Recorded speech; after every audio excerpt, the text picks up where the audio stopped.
adelante. ¿Cuáles son las dos ramas en las cuales se divide el sistema nervioso periférico?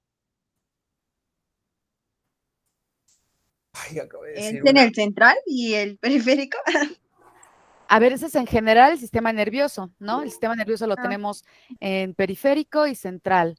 ¿Alguien levantó la mano? Sí, yo. Es Adelante, Janet. parasimpático y algo así de Sí, dilo. ¿Simpático? Exacto, exacto. Suena muy curioso el nombre, ¿no? Suena muy simpático el nombre. Pero sí, efectivamente, el periférico se divide en simpático y parasimpático. Y el simpático, siempre hagan esta asociación, el tan simpático va a liberar siempre adrenalina, que es justamente el neurotransmisor que nos hace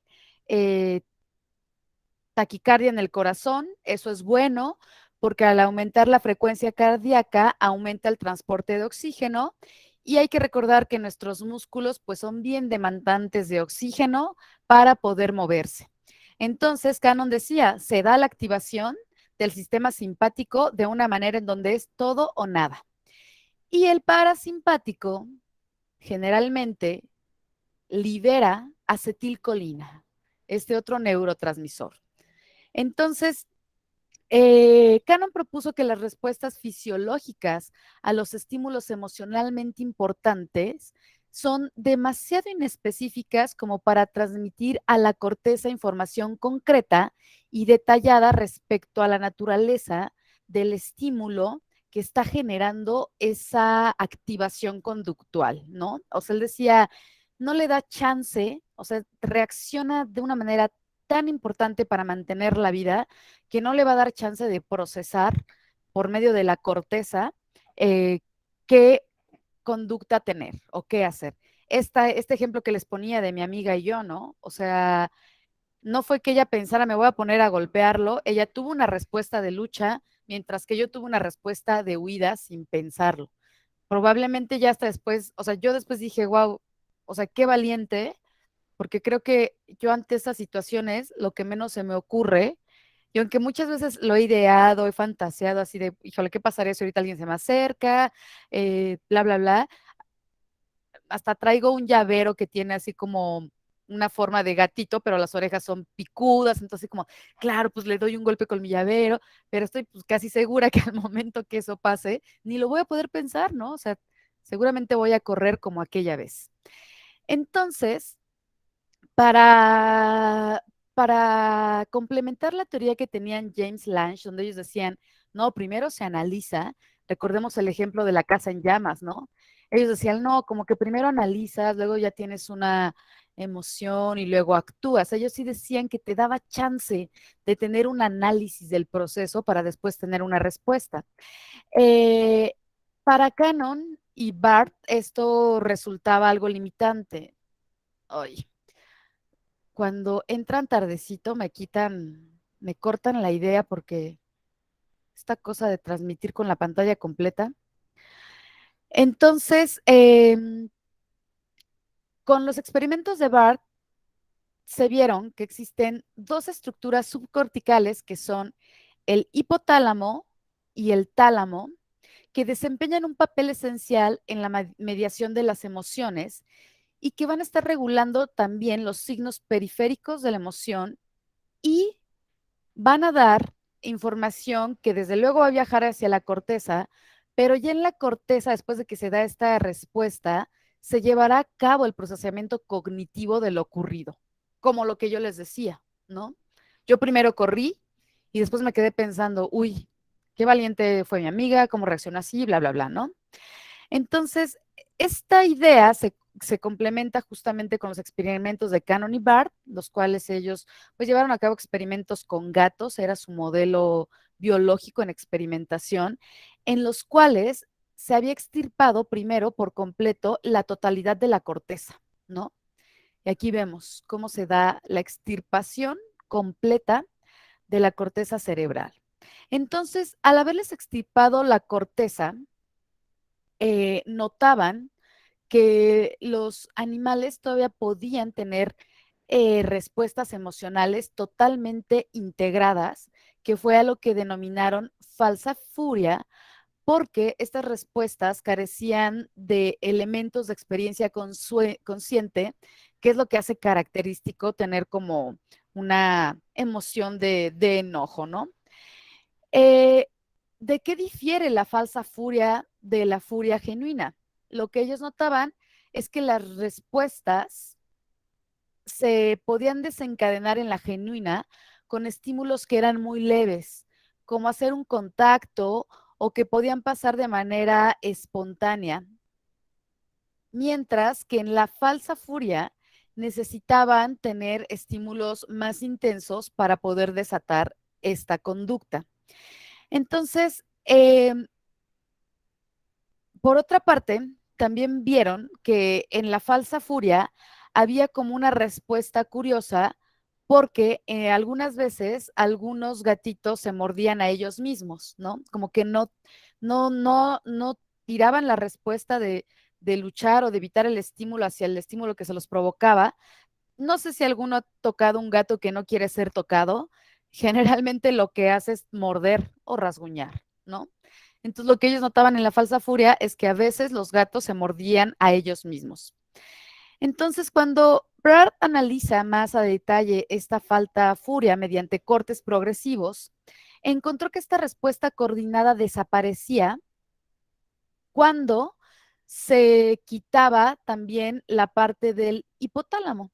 Entonces, si se hacía aquí un corte en el hipotálamo, esta ya no existía, ¿no? Quitaba toda esta parte donde están el hipotálamo y el tálamo, y esta parte ya no existía. En este corte, pues había esta respuesta que no era coordinada, respuesta de furia coordinada, y aquí empezaban a ver que dejaba de existir eso.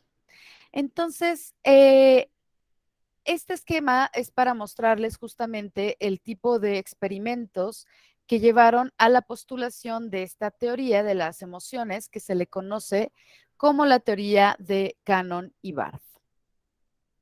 Sin embargo, pues esta concepción, la primera teoría que surgió de esto fue la de James Lange, y esta concepción de la teoría de James Lange de las emociones se ha revisado primero por Cannon, después por Barth, y se constituye otra teoría, y se llevó a cabo otra revisión en donde se hizo otro postulamiento un poco diferente, y esa otra revisión fue por estos dos investigadores, por Schachter y Singer, y esta teoría justamente se le conoce así como la teoría de Schachter y Singer. Esto fue en la década de los 60 y posteriormente, después hizo una revisión más este investigador que me parece que aún sigue vivo, es un neurobiólogo que además hace divulgación científica en la área neurobiológica, que se llama Antonio Damasio. Y de él leímos una partecita. Si recordarán la sesión pasada, les dejé el principio de un capítulo del libro que se llama En búsqueda de Spinoza. Él es Antonio Damasio. Y entonces, en la década de los 60, Schachter comenzó a hacer hincapié en que la corteza sí elabora la emoción y que en gran medida lo hace con una participación activa de la visión, puesto que son señales que recibe de la periferia. De acuerdo a esta teoría de James Lange, que fue la primera propuesta, la experiencia emocional con frecuencia es la consecuencia directa de información que accede a la corteza cerebral desde la periferia.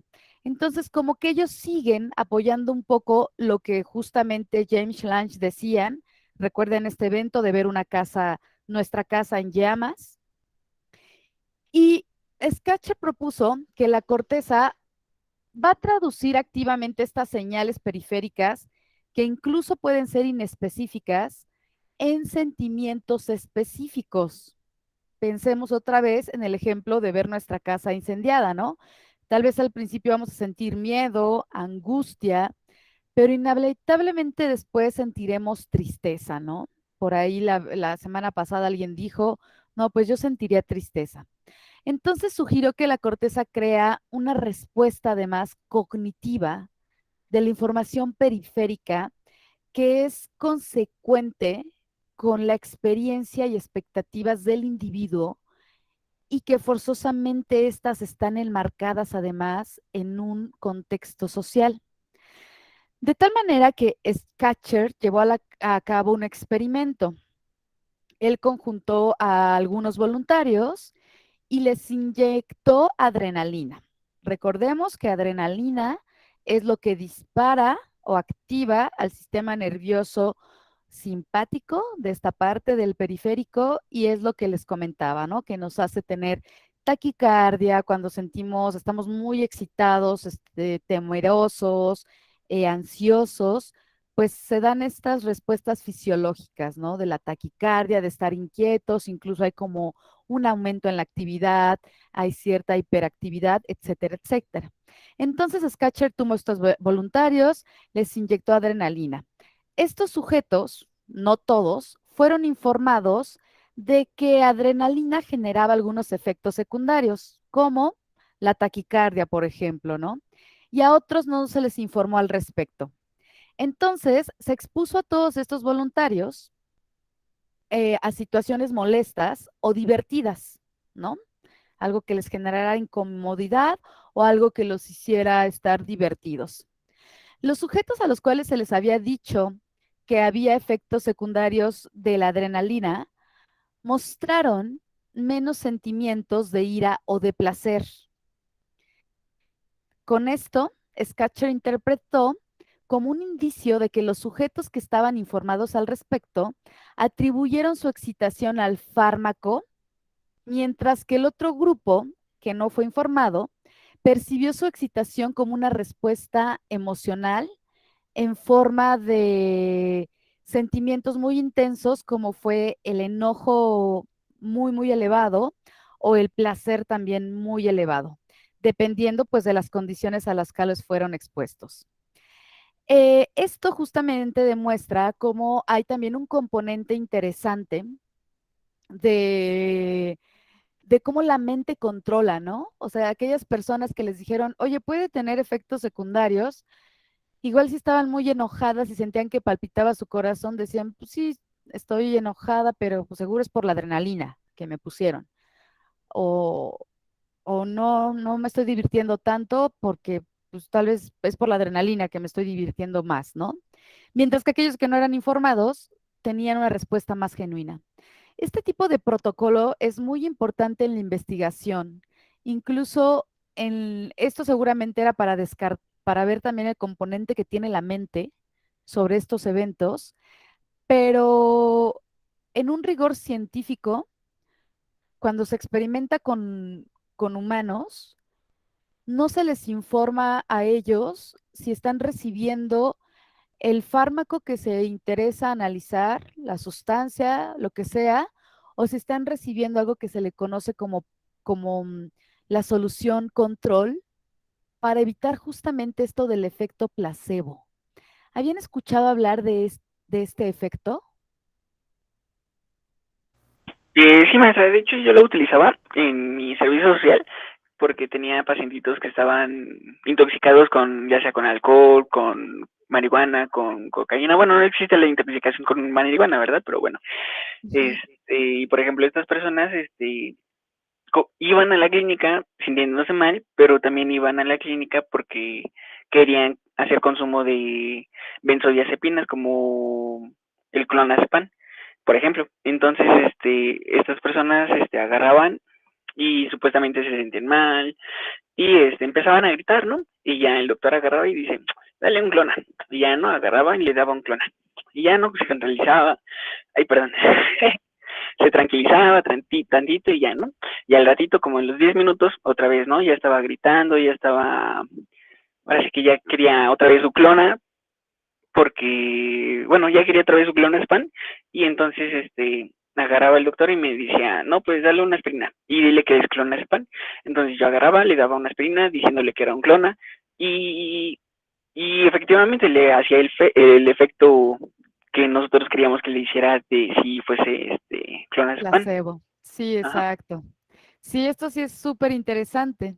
Entonces, ahora que se estuvieron llevando a cabo voluntarios, por ejemplo, para la puesta de ciertas vacunas, yo tuve varias compañeras que participaron y justo me decían, no nos informan si nos están poniendo la vacuna o si nos están poniendo solución salina, ¿no? Que generalmente se inyecta algún tipo de solución fisiológica que justamente no va a tener ni un solo efecto. Entonces, 2 veces fueron porque era primera dosis, segunda dosis, y yo sí vi como una amiga me dijo, no, no siento nada, a mí se me hace que me pusieron el placebo, en realidad, pero justamente ellas no lo sabían. Y otra amiga que sí, que tampoco lo informaron, el día que se la pusieron la pasó fatal, ¿no? O sea, que esa noche tuvo fiebre de 40 grados, que tuvo diarrea, dolor de articulaciones. Entonces ella dijo, no, a mí seguramente me pusieron sí la vacuna porque la estoy pasando fatal. Entonces, en estudios científicos con ese rigor, técnicamente no se tiene que informar a las personas voluntarias porque si no pasa esto del efecto placebo, como nos los está contando también su compañero, que es bien interesante cómo teniendo conocimiento de algo, la misma mente puede estar manipulando la respuesta, como esto que nos contó su amigo, ¿no? Que su compañero, perdón, que ponen aspirina o clonazepam y en el paciente reporta los mismos efectos. Entonces, experimentos más recientes han demostrado que la excitación general que produce, por ejemplo, el ejercicio, que también hacemos como una activación de la adrenalina, porque tenemos que correr, porque tenemos que estarnos ejercitando, también tiene un efecto en ciertas emociones y que las emociones se perciben o un mismo evento que se pone a sujetos que son ejercitados o que no son ejercitados o que se ejercitan y que no se ejercitan, tienen también una percepción distinta y esto tiene que ver pues con la activación que suelen tener en la liberación de adrenalina. Damasio continuó desarrollando y perfeccionando como esta teoría de Scatcher, también analizando un poco la teoría de James, que sostiene que el estado de sentimiento, la experiencia de la emoción, es esencialmente una historia que el cerebro elabora para interpretar las reacciones del cuerpo.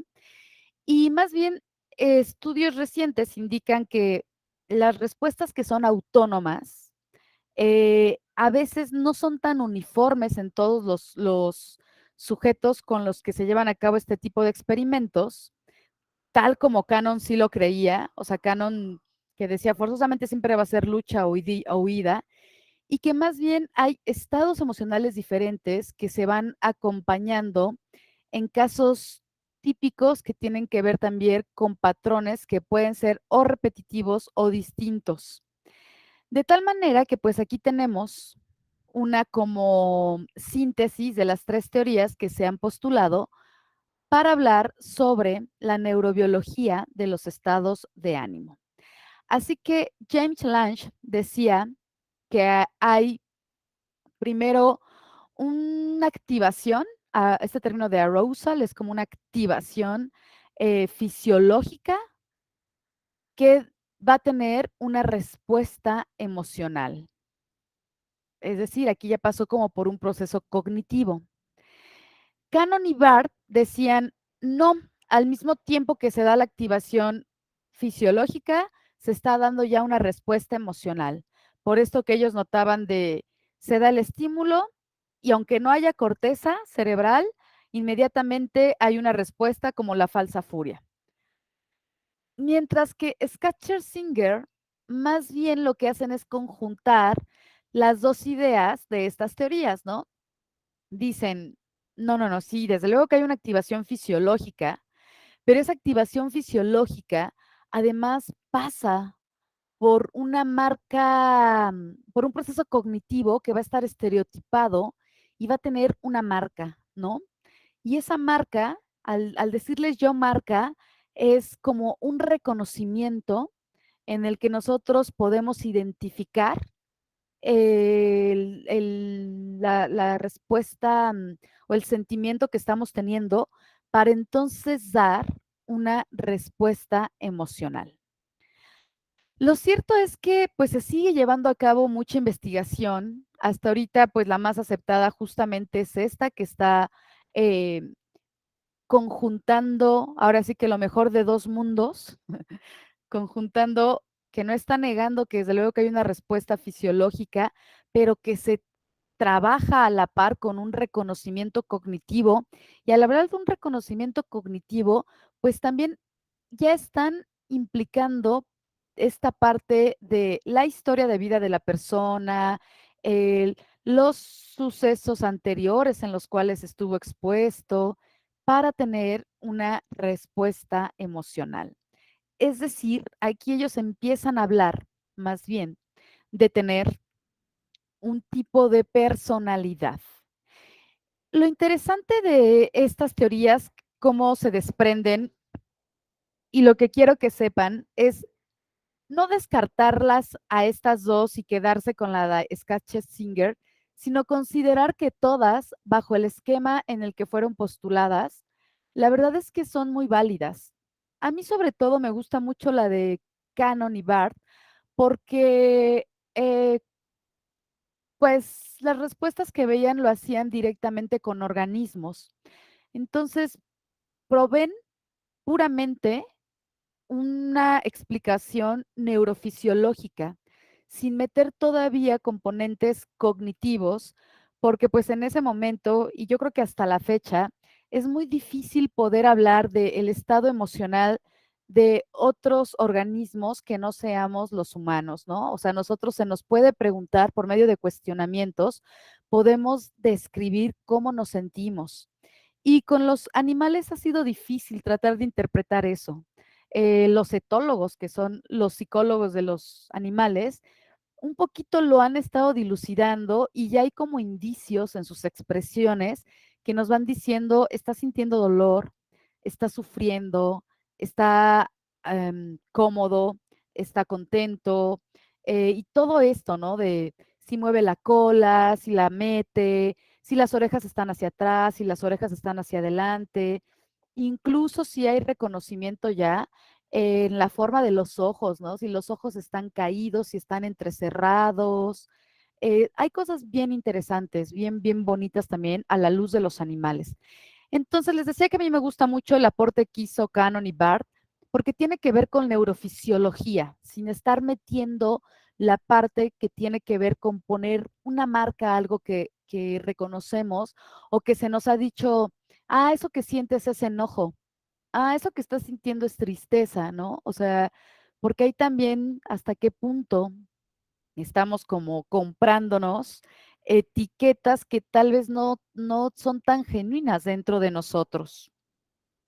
Sin embargo, pues no está desacreditado que van de la mano los eventos fisiológicos para hablar de una respuesta emocional. Y eso es lo relevante con lo que justamente tenemos que quedarnos. ¿Dudas, preguntas, comentarios aquí?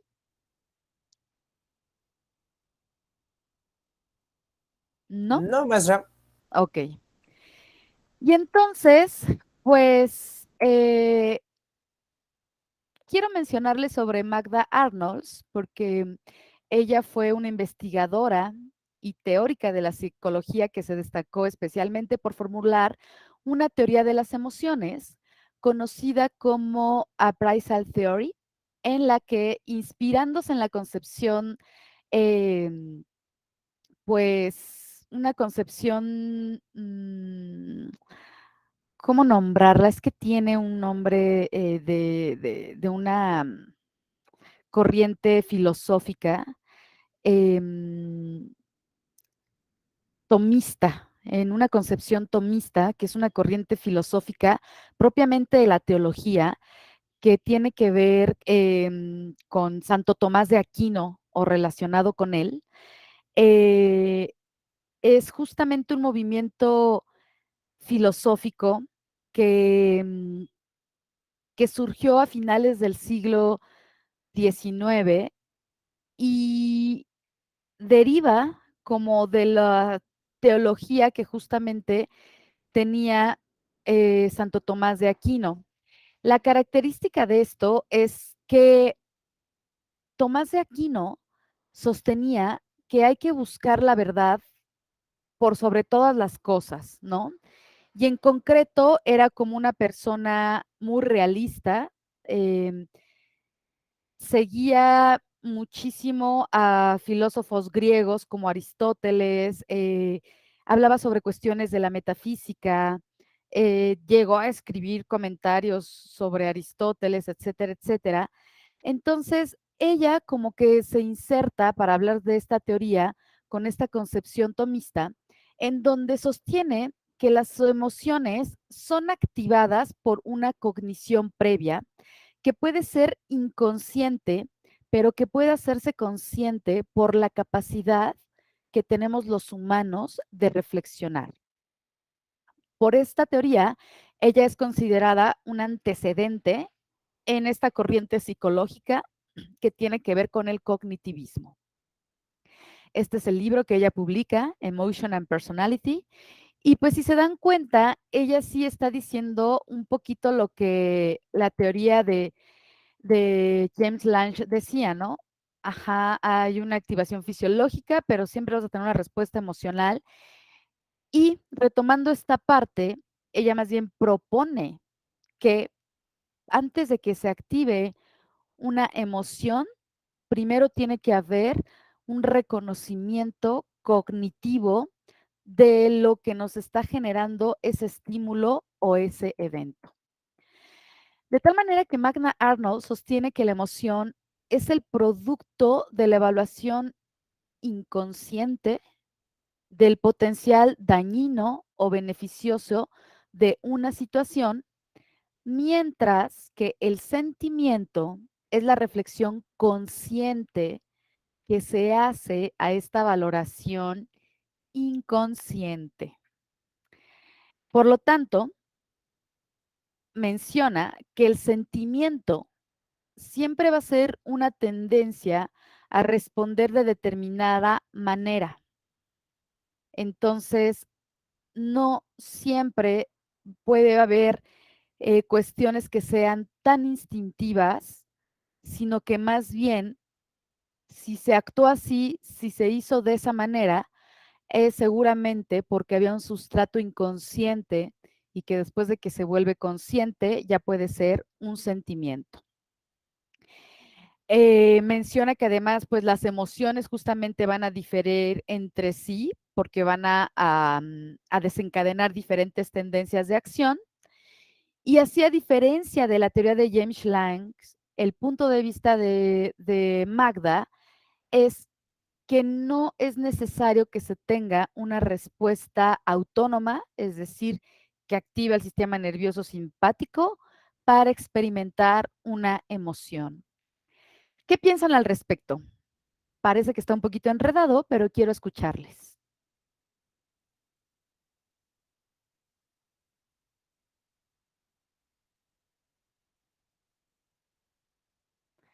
¿Qué opinan? Profesora, entonces, lo que ella dice es como, por ejemplo, a nivel fisiológico, como cuando sientes miedo, que sientes pues cambios en tu organismo y eso lo reconoce tu cerebro como de, estás teniendo miedo o algo así. Sí, pero además ella justamente más bien propone que podemos llegar a tener un sentimiento sin que necesariamente exista un cambio en la fisiología del organismo. Pensemos, por ejemplo, en los recuerdos. El recordar es un proceso cognitivo muy, muy interesante. Y yo creo que a todos nos ha pasado que cuando recordamos algo, experimentamos un sentimiento. Tanto si recordamos algo que fue muy agradable, podemos volver a sentirnos muy alegres, tanto como si recordamos alguna experiencia dolorosa, podemos volver a sentirnos muy tristes. Y no necesariamente tuvimos que exponernos repetitivamente a ese evento para sentir ese sentimiento. ¿Con este ejemplo les queda un poquito más claro? Sí, maestra. De hecho, ese recurso, maestra, muchas veces en la actuación se ocupa demasiado. ¿Cuál, Uriel? Ese justamente, el de ¿Al no ejercicio de recordar algo? exacto, justo, porque es que el actor es muy raro, porque actuar es no actuar, ¿sabe? Entonces, Claro. justamente eso me remonta a eso. Obviamente, pues los directores lo explican de otra forma, no lo explican de esta forma biológica, pero es que es eso. Claro. Sí, por eso les digo que ella, no sé si cuando avancen más en su plan de estudios, pues ya van a hablar propiamente de las corrientes psicológicas. Espero se acuerden de ella, Magda Arnolds, pues es considerada así como, pues, la cognitivista por excelencia, ¿no? Y se mete ya más a cuestiones de psicología, ¿no? O sea, ya justamente sus investigaciones no tenían que ver con animales, como las teorías que les fui presentando, donde sí hubo ir probando estas cosas con otros organismos, con otros modelos biológicos. Ella ya habla específicamente de los humanos. Entonces habla de que nosotros llevamos a cabo una evaluación que podemos ponderar el daño o beneficio de algún evento, de tal manera que podemos ir considerando eventos como positivos y entonces en lo cognitivo-conductual, pues en este tipo de terapias, eh, yo he probado como 3 terapias como paciente y la verdad es que los cognitivistas de repente me desesperan un poquito porque me resultan como muy positivos, como muy optimistas, y luego eso me desespera un poco a mí, ¿no?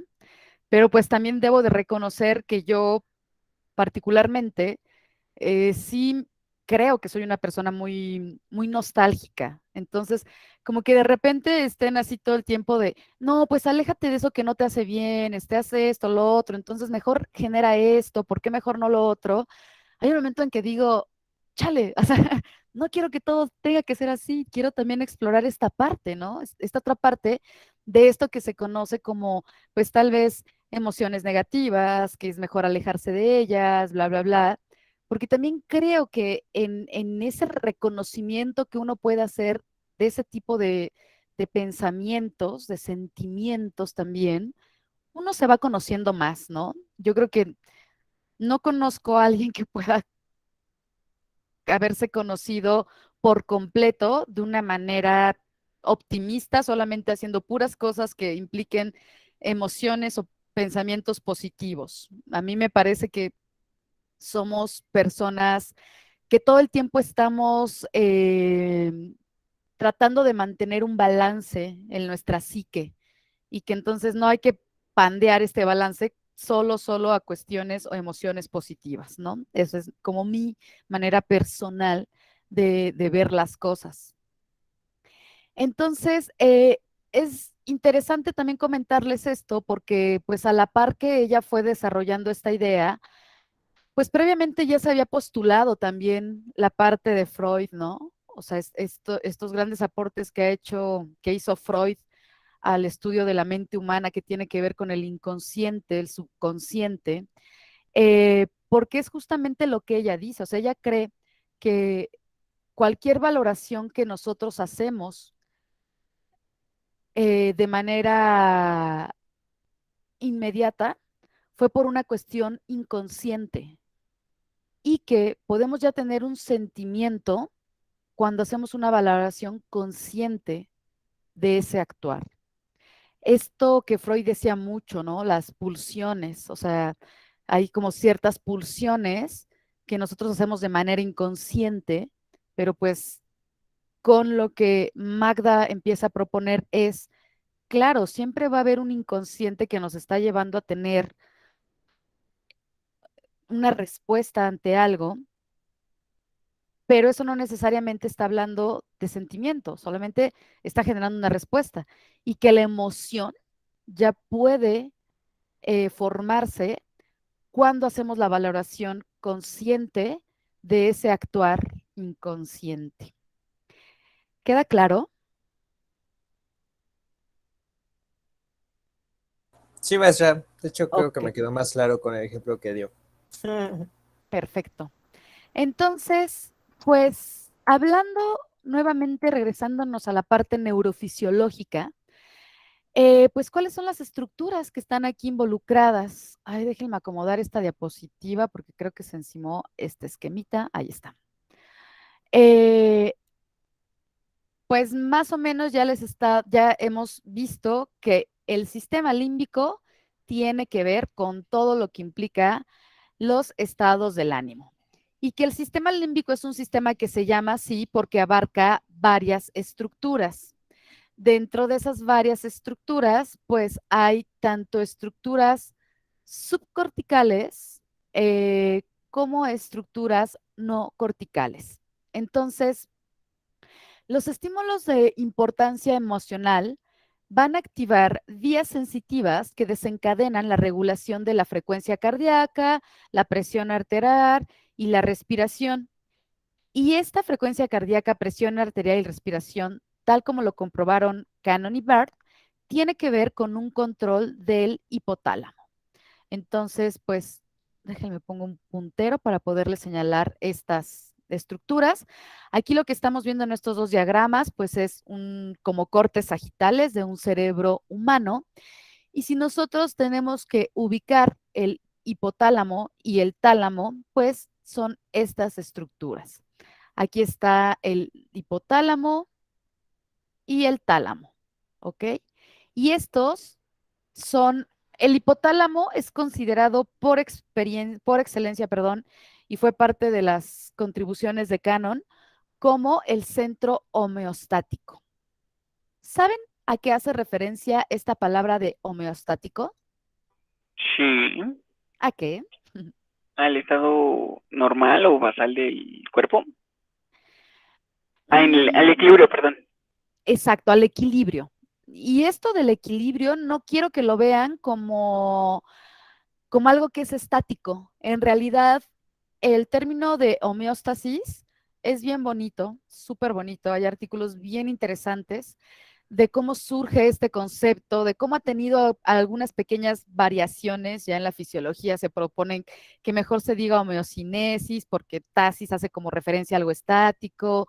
Hay quienes postulan que más bien puede ser homeoresis, etcétera, etcétera.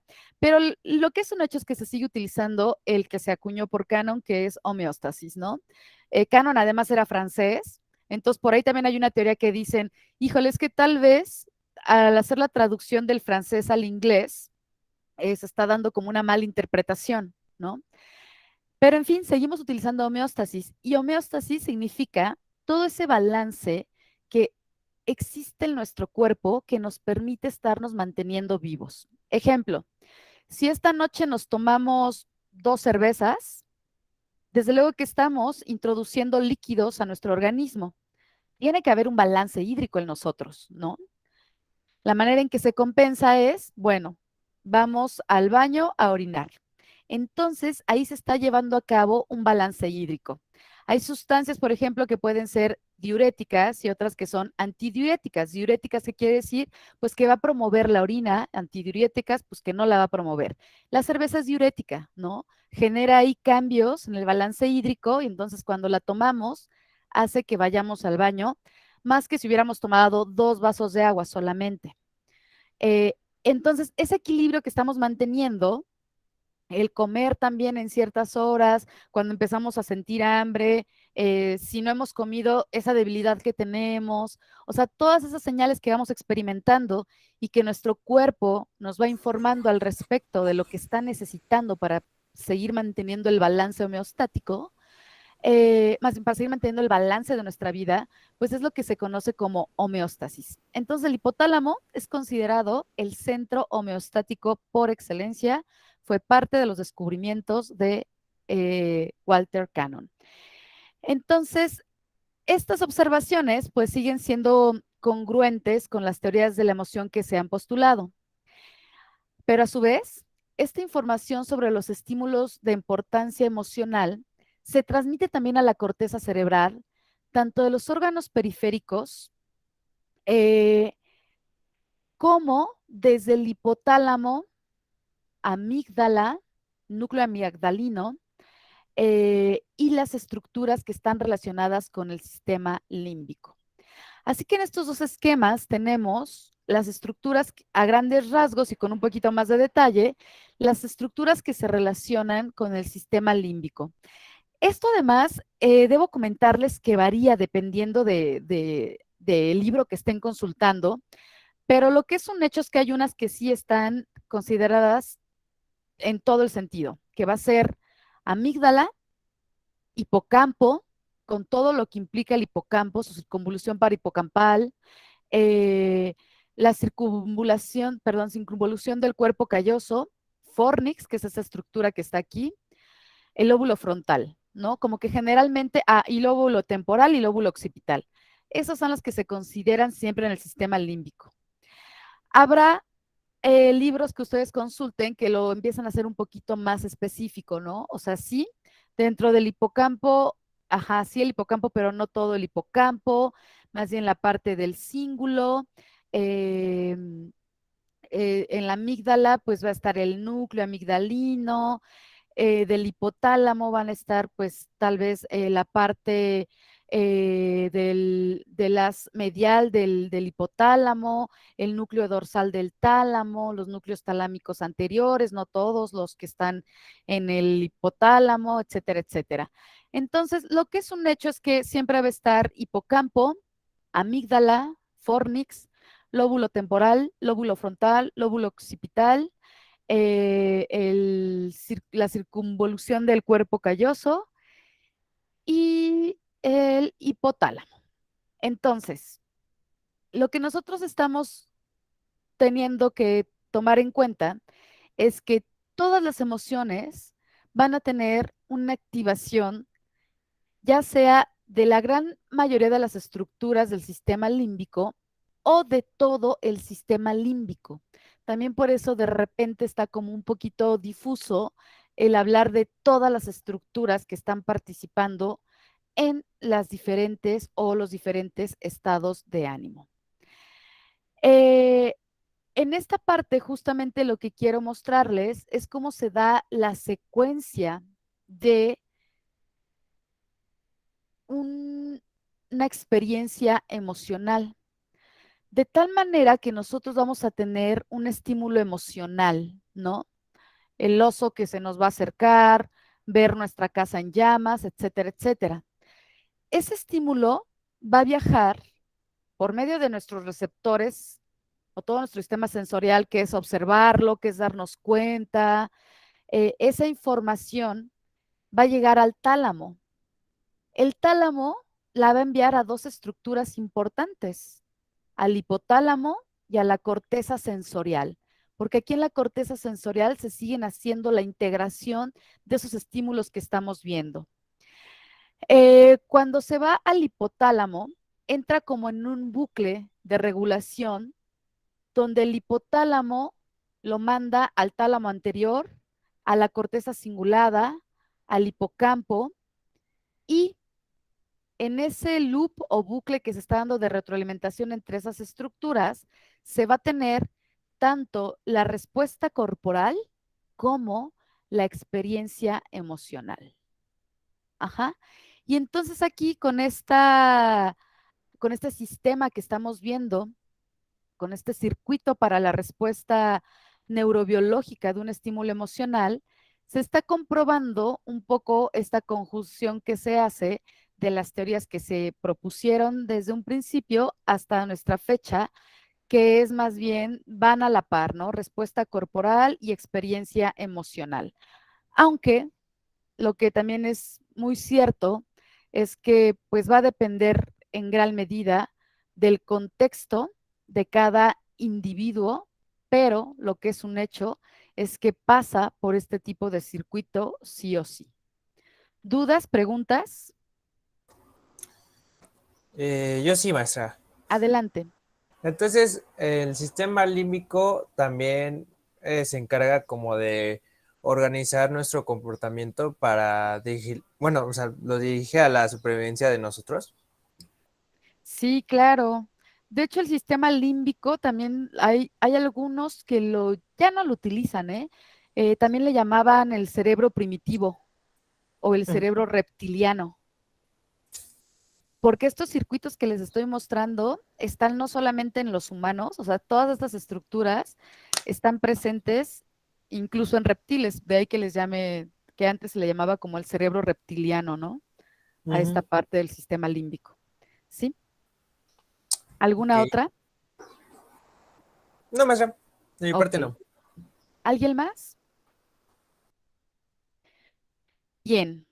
Pues entonces, ¿cómo es que en la corteza cerebral se representa el sentimiento y la emoción? Este investigador también es muy importante para hablar de la neurobiología del estado de ánimo. Él es James Papes. Él propuso que en la maquinaria cortical de los sentimientos participa, pues sí, el sistema límbico, pero que hay una estructura específica que es el área de Broca, que justamente tiene ese nombre porque fue identificada por Paul Broca y como recordarán, pues tiene que ver sus implicaciones con el lenguaje. Eh, Hay dentro del sistema límbico un, un circuito que forma como un anillo que además se mantiene en todos los organismos, como les decía, y que la circunvolución del cuerpo calloso, la circunvolución parihipocampal y la formación hipocámpica son las que tienen que ser estructuras relevantes o que se ha visto que van a dar respuesta a un sentimiento. Y entonces, en esta figura, o sea, Papes más bien, perdón, lo que propuso es que la neocorteza influye en el hipotálamo por medio de conexiones con la circunvolución del cuerpo calloso y de esta a la formación del hipocampo. Debido a esta idea que él propone y que fue medio comprobando con algunos experimentos, se destaca que la formación del hipocampo está procesando la información que proviene de la circunvolución del cuerpo calloso y esto además lo va a transmitir a los cuerpos mamilares del hipotálamo a través del fornix. Entonces aquí lo que les quiero mostrar es justamente cómo se está dando como ese circuito en el sistema límbico para la generación de sentimientos y de emociones. Vean entonces cómo está amígdala, que ya habíamos visto que forma parte del sistema límbico. Aquí están los cuerpos mamilares del hipotálamo. Aquí está la formación hipocampal en esta región. Aquí justamente vemos el giro cingulado. Aquí está el cuerpo calloso. Y aquí vemos pues la parte del fornix, que también es una estructura considerada. Aquí está la comisura anterior, ¿no? ¿Alguien sabe cuál es esta estructura que se ve aquí?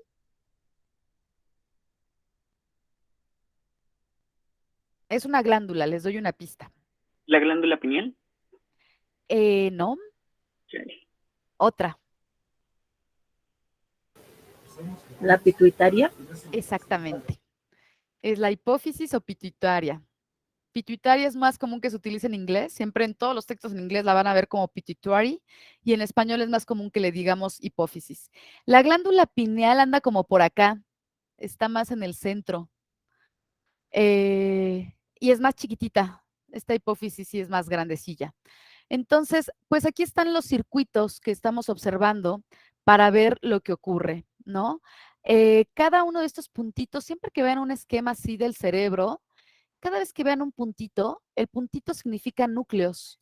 Y los núcleos, cuando hablamos de núcleos a nivel de la neurobiología, hablamos de cuerpos, una concentración enorme de somas. Recordemos que la neurona tiene 2 grandes partes, ¿no? Bueno, 3, el soma, el axón y las dendritas. Entonces, cuando decimos núcleos, estamos hablando ahí de un conjunto muy, muy grande de somas, de neuroncitas. Entonces, todo esto son así cuerpecitos, cada que vean un puntito, son neuronas y las líneas son sus axones, es decir, sus grandes axones que están proyectando hacia otras regiones del cerebro.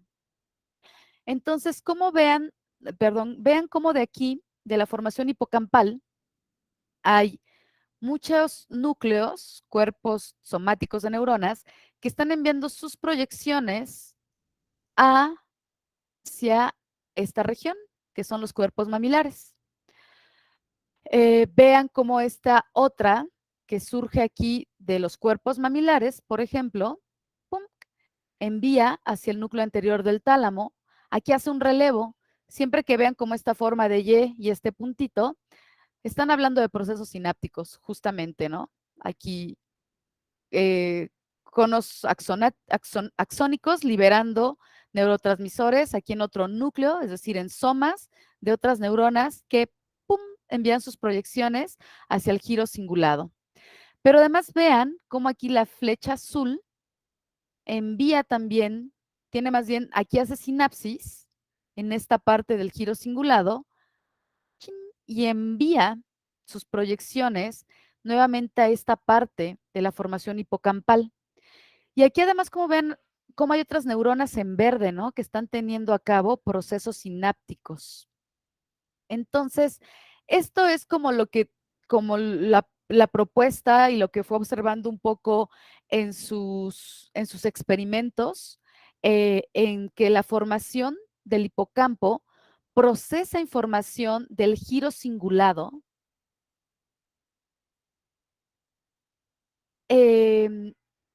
esta información que está procesando hace aquí a su vez relevo ahí mismo en la formación hipocampal y después le envía por medio de esta región que es el fornix y llega aquí a la parte de los cuerpos mamilares. A su vez, en el hipotálamo se proporciona también información que proviene de los cuerpos mamilares, pero que va a mandar al giro cingulado. Entonces, Papez propone justamente este circuito de anillo en cómo se da la comunicación a través de estructuras que constituyen el sistema límbico para la generación de estados emocionales y, por lo tanto, que también pueden llegar a formar sentimientos. Algo que parte de lo que hiciera que él llegara a indagar al respecto de esto es que él notó que en pacientes que estaban infectados por el virus de la rabia, notaba que este virus generaba afectaciones en la parte del hipocampo y que estos pacientes que tenían esta infección del virus, además de tener alteraciones en el hipocampo, presentaban cambios de estados de ánimo muy abruptos, ¿no? Que generalmente era como tener un gran estado emocional de temor, de miedo, que luego pasaba demasiado al enojo, ¿no? De ahí, pues, que también se le puso el virus de la rabia, ¿no? Haciendo referencia cuando decimos, ay, alguien está rabioso, no necesariamente es que tenga o haya contraído la rabia, sino que justamente parte de la sintomatología de aquellas personas que se contagiaban con este virus era presentar una gran ira, ¿no? Y de repente también muchísimo temor, muy exacerbado. ¿Dudas, preguntas al respecto? No, maestra. Ok. Y entonces llegamos a esta parte, nuevamente este circuito donde mencionamos estas estructuras que les acabo de comentar y que vimos en este esquema de una figura sagital del cerebro humano. Este circuito nervioso de las emociones, según la propuesta de Papez, y que después fue ampliada por otro investigador de nombre Paul MacLean, El circuito propuesto originalmente por Papez lo estamos observando aquí, pues con las líneas gruesas. Mientras que las conexiones que se agregaron después fue las atribuciones que hizo MacLean, están con líneas delgadas. Entonces Papez decía, el circuito tiene que ver con formación hipocámpica, cuerpo mamilar, se da esta proyección que se le conoce como haz mamiolotalámico y llega a los núcleos talámicos anteriores, y esto se va a la circunvolución del cuerpo calloso, y ¡pum! Esto nuevamente a la formación hipocampal. Lo que veíamos aquí, ¿no? Este anillo que propone Papez.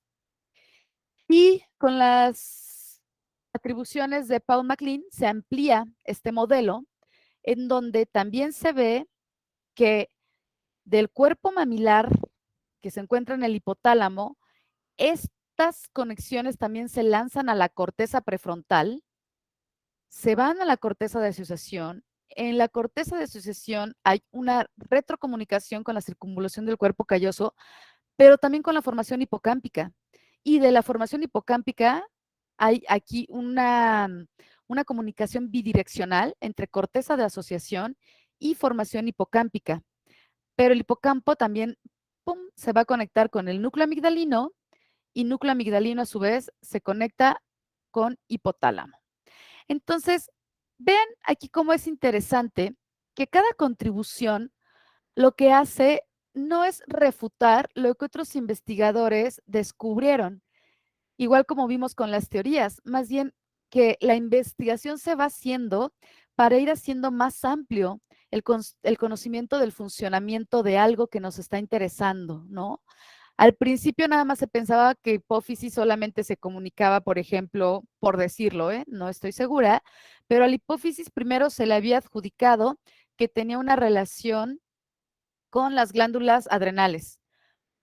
Poco a poco las contribuciones han hecho que hipófisis sea considerada como la glándula maestra, aunque antes, por eso no fue tan alejado que respondieran glándula pineal. Antes se pensaba que la glándula pineal era la máster, y que además en la glándula pineal estaba el alma. Eso está como muy, muy bonito, muy interesante.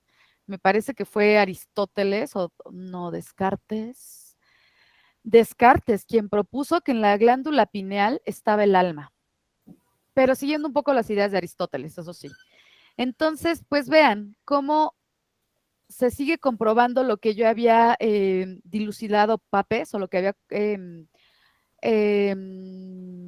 propuesto Papez, lo que había investigado, lo que había visto, pero se da una ampliación con investigaciones que se van haciendo, y que no dudo que esto pueda cambiar en los próximos 30 años. También pues los avances de la ciencia son avances que de repente llegan a ser muy, muy lentos, ¿no? Y que van también de acuerdo al contexto histórico y social. Ahorita creo que gran parte de muchas investigaciones se están enfocando principalmente pues en el COVID, que es ahorita de urgencia y hay mucho apoyo a ese tipo de investigaciones.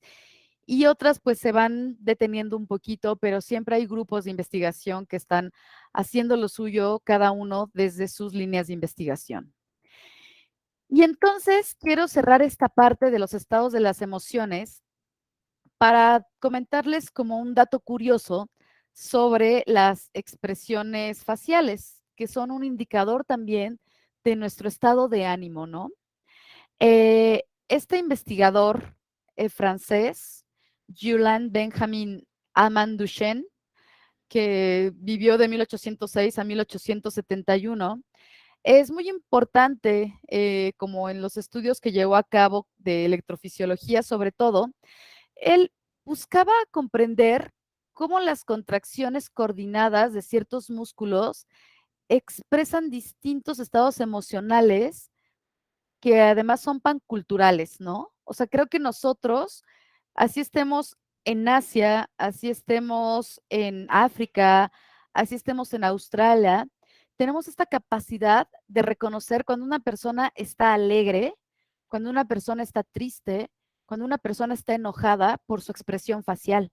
Por eso a él le interesaba como estos estados emocionales panculturales, ¿no? Hace referencia a que es algo que se reconoce independientemente de la cultura en la que hayamos crecido, tenemos un reconocimiento total. Y eso no solamente pasa con nosotros, ¿no? O sea, hay expresiones faciales también en los animales.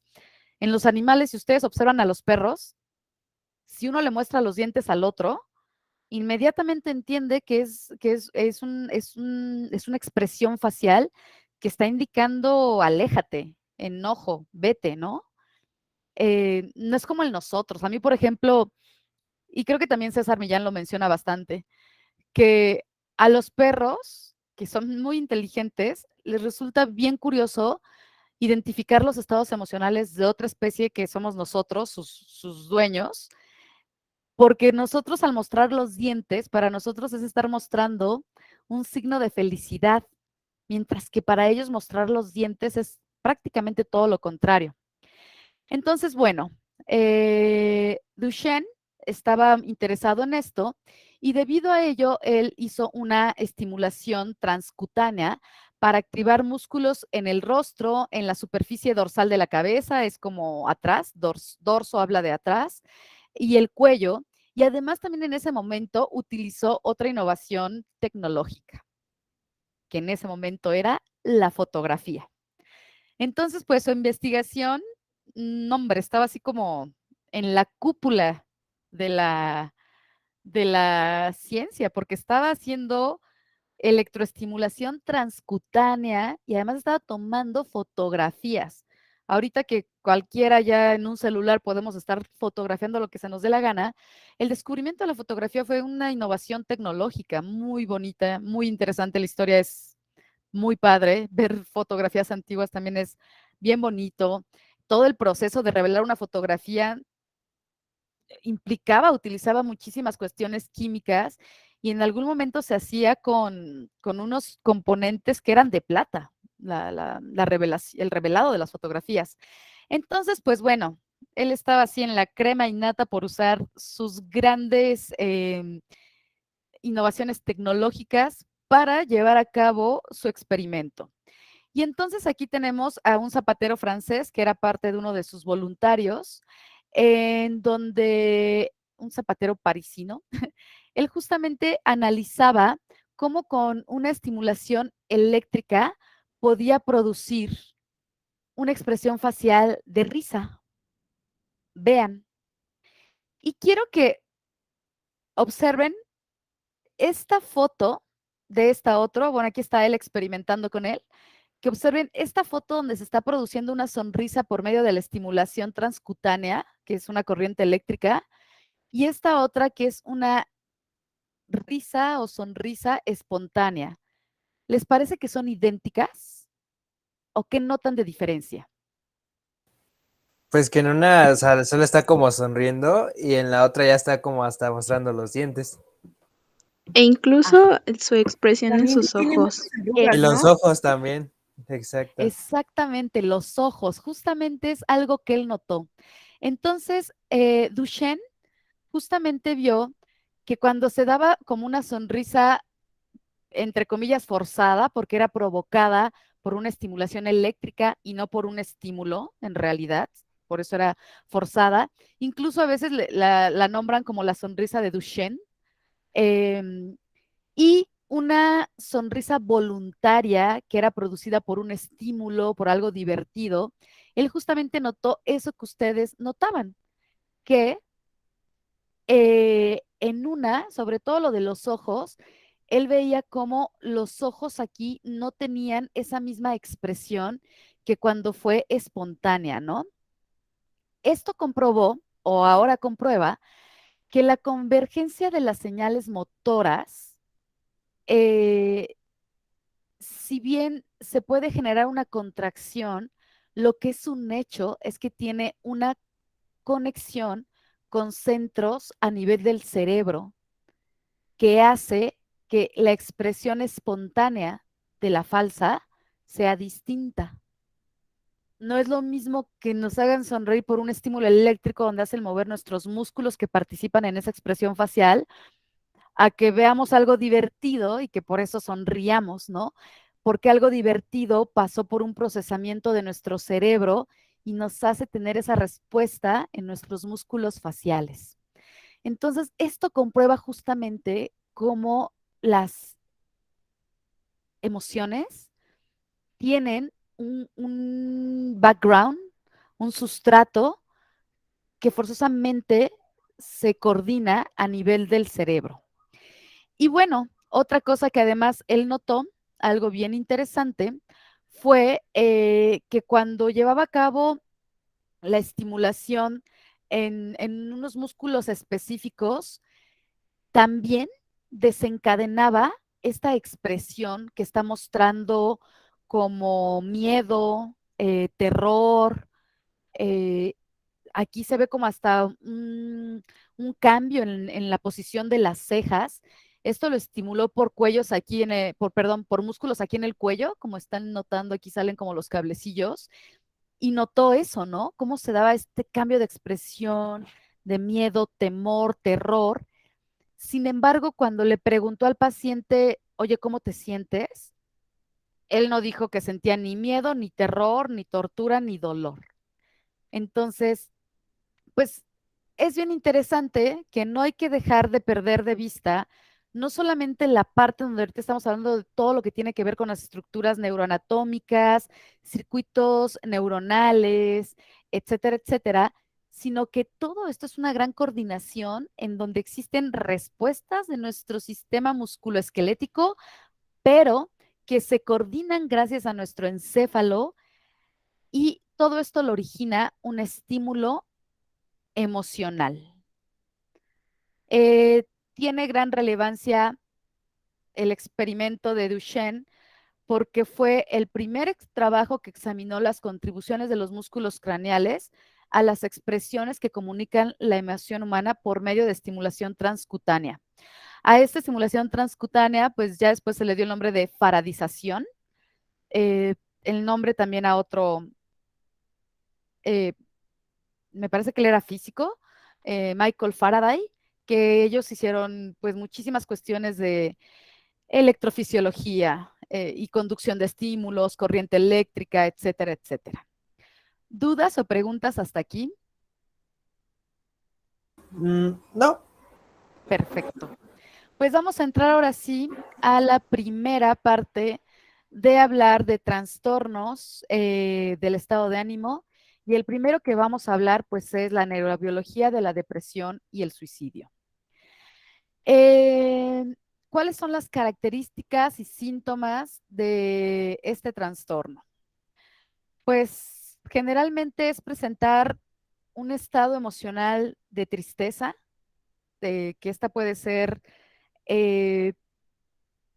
moderada o muy profunda, tener desinterés por realizar actividades, que a su vez también va asociado con una baja de energía, tener constantemente ideas sobre la muerte, tener sentimientos de culpabilidad. A la par también se ve que existe una menor concentración por parte de los individuos que padecen depresión. Y esto también tiene un efecto que genera cambios en el ciclo sueño-vigilia, generando pues trastornos del sueño. Las primeras investigaciones que se realizaron respecto a este trastorno se fueron centrando pues principalmente a las monoaminas, ¿no? En la serotonina, en la dopamina, en la noradrenalina, y es pues gran parte de los mecanismos de acción en los cuales están centrados los fármacos antidepresivos. Sin embargo, los avances en la tecnología de imagen y molecular han contribuido a esclarecer que la depresión no solamente es una cuestión que responda a problemas con estos neurotransmisores, sino que también hay cambios estructurales en regiones cerebrales y cambios en la relación de estas estructuras neuroanatómicas. En la actualidad, más bien, pues hablar de la depresión es considerarla como un trastorno que no tiene una sola explicación. Más bien yo creo que en toda la neurobiología, en toda la neurofisiología, en toda la neuropsicofarmacología, hay que comprender que todos los tipos de trastornos del estado del ánimo, pues sí van a tener algo en donde están participando cambios de las monoaminas, pero que también hay que considerar otro tipo de neurotransmisores, hay que considerar también la vulnerabilidad genética, hay que considerar el ambiente y pues también recientemente se habla mucho del papel que juegan los procesos inflamatorios y que contribuyen en el trastorno de la depresión. Y pues quiero darles unos pequeños datos. Aquí se me encimaron dos. No, pero sí está acá atrás. Este es un mapa mundi donde estoy mostrándoles el índice de suicidio, porque la principal causa del suicidio, más bien el suicidio, siempre va acompañado de un trastorno de depresión. Considerar a alguien con depresión es difícil, se tienen que llevar a cabo varios diagnósticos, varios test. No es fácil llegar al diagnóstico, no es algo que salga de una sola consulta, no es algo que además se pueda hacer solamente con un psicólogo, tiene que haber como una interdisciplinariedad, tiene que acompañarse también, yo creo que del médico general de la persona, acompañarse de un psiquiatra para poder tener un buen diagnóstico sobre la depresión, porque además, pues dentro de la depresión hay varias clasificaciones, ¿no? Está el trastorno depresivo mayor, está el trastorno bipolar, está la depresión estacional, tiene ahí como varias variantes que voy a ver si el día de hoy me da tiempo de mostrárselas. Pero volvamos al mapamundi. Aquí lo que estamos viendo es el índice de suicidio por cada 100,000 habitantes en cada uno de los países que constituyen o que están en el mundo. Las cosas en gris, pues son datos no disponibles. El color guinda es el mayor índice de suicidio de 30 a 35,000 personas que se suicidan por cada 100, perdón, de 30 a 35 por cada 100,000 habitantes, el rojo de 25 a 30 por cada 100,000. Y bueno, de tal manera que el guinda es el país con mayor índice de suicidios y pues estos verdes como azulados, los países con menos índices de suicidios, ¿no? Los rositas y naranjas, pues a la mitad. Como podemos apreciar, Rusia es el país con mayor índice de suicidios, tal cual lo estamos viendo acá. Después está este otro país. ¿Alguien sabe qué país es? ¿Cómo están en sus clases de geografía? Mal, maestra, mal. A ver. ¿Qué país creen que es?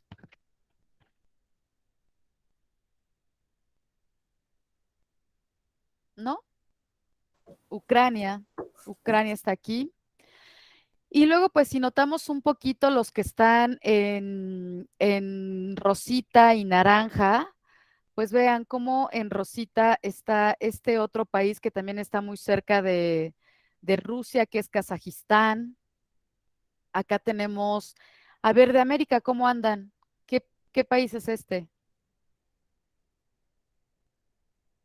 ¿Brasil? No, bueno, donde está mi puntero, sí, perdón, pero este guindita que está arribita de Brasil.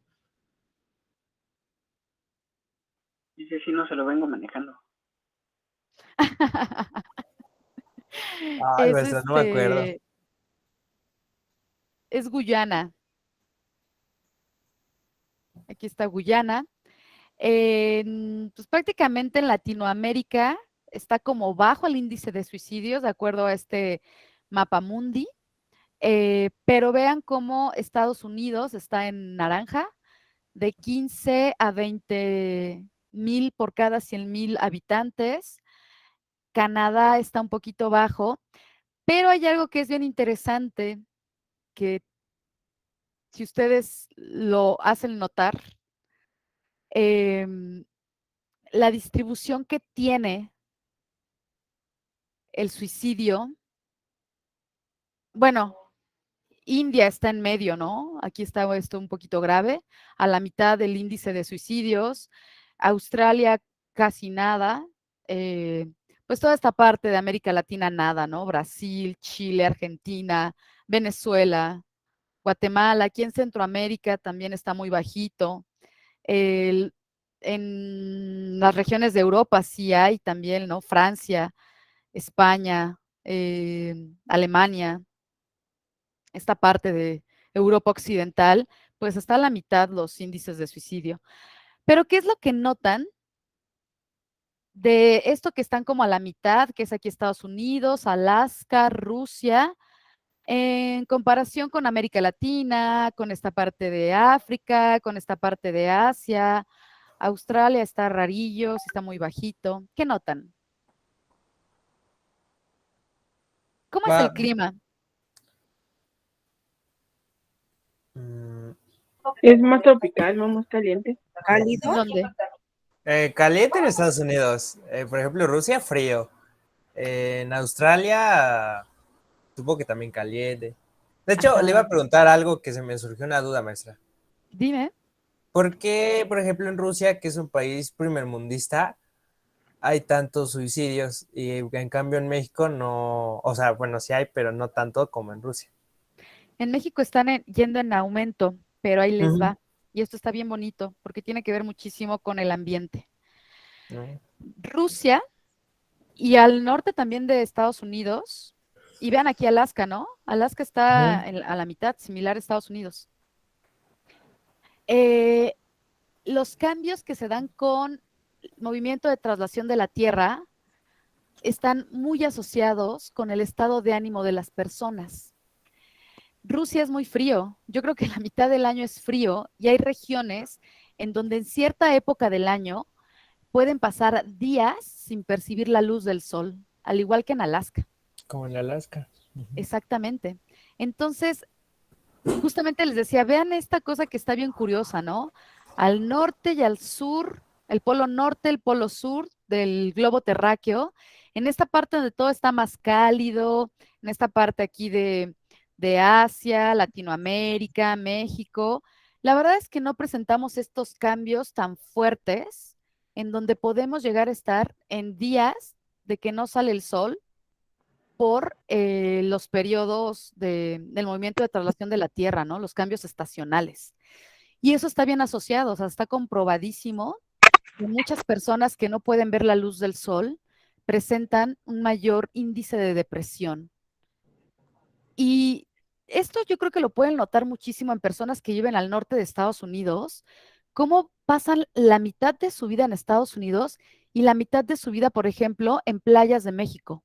O sea, justamente cuando llega el invierno allá, huyen y se pasan prácticamente primavera, verano en México y, perdón, en invierno y otoño se lo pasan en México y regresan a sus países en primavera, verano. Justamente van cambiando de no estar en esa época del año en donde casi no hay sol, luz de día, en donde el frío, pero sobre todo es la luz la que incide en los cambios de estado de ánimo de las personas. Yo tengo amigos que viven en Canadá y sí me llegan a decir, ahorita estoy deprimido. Y Canadá tiene programas de salud mental en donde justamente parte de su seguro médico cubre el tratamiento de depresión por depresión estacional. Y estacional hace referencia a aquella que se genera por el invierno. Incluso le llaman también depresión invernal. Entonces, vean, tiene que ver con eso. Porque países de primer mundo, pues hay varios, ¿no? Aquí en Europa y no tienen ese índice, no tiene que ver tanto porque sean de primer mundo, además de que sí, pero es multifactorial. Pero lo que es un hecho es que está influyendo también eh, el clima, es decir, en este caso la geografía de los habitantes de estas regiones. Ajá. Y entonces, si pasamos a esta otra, aquí pues justamente estamos notando el índice de suicidios alrededor del mundo. Esta es una estadística en el 2019, también estimada por 100,000 habitantes, pero además vean la diferencia que existe. Hay una diferencia de género. Vean cómo en Rusia hay un mayor suicidio de hombres, las barras azules son hombres, las balas rojas son mujeres. Después le sigue Sudáfrica, después le sigue Corea del Sur, después sigue Estados Unidos, luego Japón, luego Francia, luego India, que era más o menos lo que estábamos viendo en el mapa mundi, ¿no? Alemania, Reino Unido, Brasil, China, España, Italia, Indonesia, Turquía.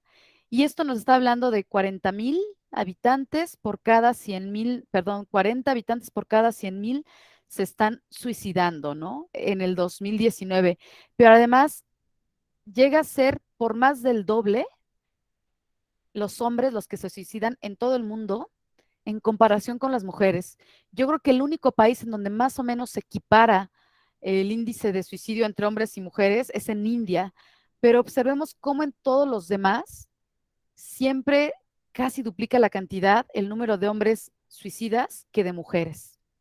Para hablar específicamente de México, el 2020, es decir, el año pasado, fue el año con más suicidios en México en más de una década. O sea, vean aquí cómo, más bien en México en una década. Aquí está analizado del 2010 al 2020 y vean cómo en el 2010 fueron reportados 5,012 suicidios, mientras que en el 2020 ha estado subiendo, son 7,896 suicidios. No ha subido al doble en una década, pero pues ya va por un cuarto más de suicidios que hace 10 años. Y esto está ya dándonos una tendencia, ya nos está hablando de una tendencia. Yo creo que por ahí del 2012, 13, empieza a darse como un disparo, ¿no? Más o menos aquí se veía medio estable. Bueno, 2010, 5,000, a 2011 sube casi a 1,000 más por año. Luego baja un poco en el 2012, se vuelve a subir para el 2013, pero el 2013 al 2014, vean, 5,909 suicidios en el 2013, se sube en el 2014 a 6,337, baja un poquito en el 2016, pero después del 2016 se sigue disparando y del 2018 a 2019, incluso antes de la pandemia, vean cómo de 6,808 subió a 7,223 y en el 2020 de 7,223 suicidios en México sube a 7,896 suicidios. Y como anécdota personal, yo solamente del 2016 al 2020, o sea, antes del 2014, por ejemplo, yo no sabía ni de personas cercanas ni de personas no tan cercanas que se hubiesen suicidado. Y después del 2014, fácil yo me enteraba de 2 suicidios al año de amigos, y particularmente desde el 2019 yo he tenido suicidios de personas que sí conocía directamente, ¿no? Entonces, pues esto, cuando lo estuve revisando, es muy congruente con lo que yo he tenido de manera personal y este incremento que se está dando. ¿Qué opinan al respecto de estos datos estadísticos? Además, el 10 de septiembre fue el día del suicidio, ¿no? Como de la conciencia sobre el suicidio. Pues bueno, del incremento que se está dando tal vez aquí en el país, maestra, pues sí debe de ser un poco alarmante porque, bueno, más bien debe de ser muy alarmante porque justamente, bueno, trayendo a una noticia muy reciente, ¿no? Por ejemplo, la chica que se acaba de suicidar aquí en Forum, no sé si escucho esa noticia. No, Uriel. Hace unos días, esta joven, creo que tenía como 15 años, se supone que fue a patinar con su familia, algo así. Ujú. Solo le dijo a su mamá, le dio su teléfono, le dijo, te quiero mucho, voy a comprar unas cosas. Subió al tercer piso y ¡pum! Se aventó. Y la encontraron en el estacionamiento de la plaza. Entonces, Creo que ya me pues, acordé de cuál. Ujú. realmente siento yo que el aumento de esta tendencia aquí en México, pues, sí influye, como usted dice, tal vez, que está comprobado como eh, el entorno eh, natural, ¿cómo era? El entorno climático, por Geográfico, climático, sí. geográfico climático, ajá, pero también siento yo que también aquí en este país no se considera tanto la salud mental, no se considera literalmente pues sí, la salud mental. Prácticamente hablar de suicidio no estamos ni siquiera cerca de hablar de eso, maestra. Entonces creo que sí me parece alarmante de que eso vaya en aumento y pues que se tienen que empezar a tomar cartas en el asunto, pláticas, conferencias, no sé, todo ese tipo de cosas para que la gente pues también esté consciente de este tipo de situaciones. Claro, pero eso que dices, ya ni hablar de suicidio, ¿no? O sea, si ni siquiera se puede hablar de depresión, que además es la Claro, principal causa que te del lleva sus- al suicidio, ¿cómo se va a hablar de suicidio, no? O sea, y esto está bien interesante porque este punto que destacas es bien bueno, Uriel. Justamente Canadá y Rusia pues están en la misma franja del mapa mundi, ¿no? Con el mismo clima.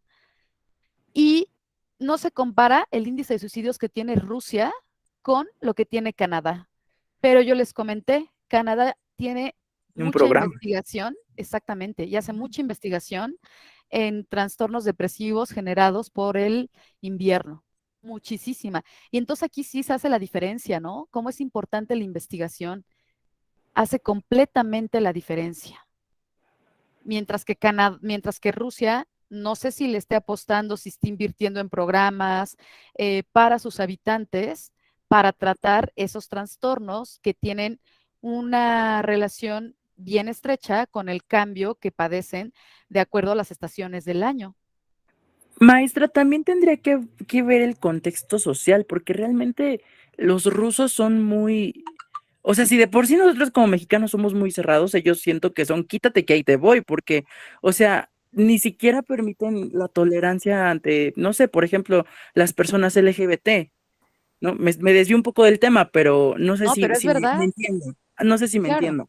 Sí, sí, O sí, sea, claro. también siento yo que tiene que ver eso, el machismo que está implantado en ese país, sus ideas, todo eso, a diferencia de Canadá, que Canadá es un país más abierto, más accesible, más así. También eso tiene mucho que ver y dudo que tanto Rusia como tal vez hasta cierto punto México, que ojalá y no, y nosotros sí podamos hacer algo, podamos generar un cambio para que otra vez ese índice baje en lugar de que suba, que baje. Sí. Ian tiene su manita levantada. La levantó mi compañera Ana Lilia primero, maestra, si Ok, quiere, gracias. pregúntale a Ana. ella. Pues yo había visto un video donde hablaban sobre el suicidio y decían que, bueno, se hablaba en especial de Corea del Sur Ujú. y que tenía que ver mucho con esta exigencia que se les estaba pidiendo. En este caso a los estudiantes, que porque había una alza en suicidios en personas jóvenes, o sea, no se estaba presentando en personas ya adultas, sino en personas jóvenes. Entonces, tenía que ver mucho con esta exigencia que se les estaba haciendo hacia ellos y al ver, por ejemplo, pues su vida académica, por ejemplo, que tienen que llevar los estudiantes, es muy exigente y muy demandante. Entonces, hay muchas personas que inclusive no toleran eso y o prefieren desertar, que ahí no está como bien visto tampoco nada de eso, o simplemente salirse del país. Y otro factor del que hablaban era esta, esta importancia que empezó a tener las redes sociales y estos estereotipos estéticos en los cuales se está basando mucho últimamente. Y aunado a eso, que hablaban también de una psicología positivista, el cual en lugar de estar haciendo algo positivo, estaba ya resultando algo tóxico, porque esto en conjunto a la pandemia y a todo esto que se vino como una bolita de nieve, estaba dando como resultado este tipo de situaciones que hacía que las personas terminaran suicidándose.